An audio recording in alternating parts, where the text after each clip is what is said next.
নির্বাচন কমিশনের বিধিমালায় না থাকায় শাপলা প্রতীক জাতীয় নাগরিক পার্টি এনসিপিকে দেওয়া হবে না, বরং কমিশন বিবেচনা করে অন্য একটি প্রতীক বরাদ্দ দিয়ে গণবিজ্ঞপ্তি জারি করবে।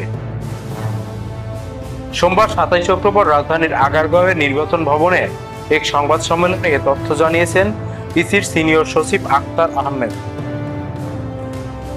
নির্বাচন কমিশনের এই সিদ্ধান্তে প্রতিক্রিয়া জানিয়েছে এনসিপি নেতারা।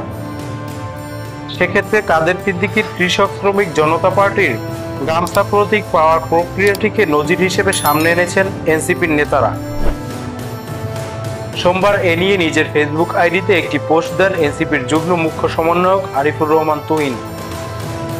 ওই পোস্টে তিনি বলেন, বিধিমালায় না থাকায় শাপলা প্রতীক এনসিপিকে দেওয়া হবে না, বরং কমিশন বিবেচনা করে অন্য একটি প্রতীক বরাদ্দ দিয়ে গণবিজ্ঞপ্তি জারি করবে। তার মানে আইনি কোনো বাধা নেই, কেবল তফসিলভুক্ত না থাকাই একমাত্র কারণ বলে মনে করছে ইসি।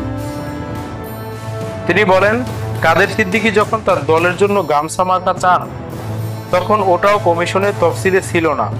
তখন কাদের সিদ্দিকী গামছা প্রতীক যুক্ত করার আবেদন করেন। ইসি বিষয়টি আমলে নেয় এবং কাদের সিদ্দিকীর জন্য গামছা প্রতীকের ব্যবস্থা করে। এ থেকে বোঝা যায়, আবেদন করলে ইসি সেটা দিতে পারেন।